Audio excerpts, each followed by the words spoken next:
National voters day election commission of ઇન્ડિયાનું સ્થાપના દિવસ 25 જનવરી 1950ની સ્મૃતિમાં બનાવવામાં આવે છે.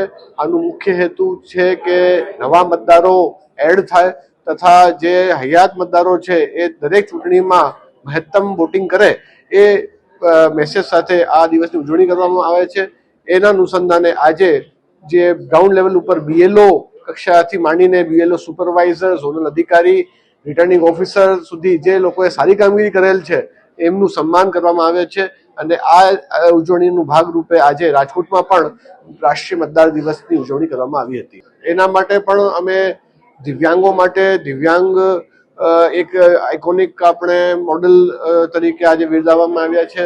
ત્યારબાદ જે ટ્રાન્સજેન્ડર લોકો છે એમના માટે પણ અમે વિશેષ કેમ્પ કરવામાં આવ્યા છે. એ રીતે સમાજના તમામ વર્ગ આ પ્રક્રિયા સાથે જોડાય એ હેતુથી આજનું દિવસની ઉજવણી કરવામાં આવી છે.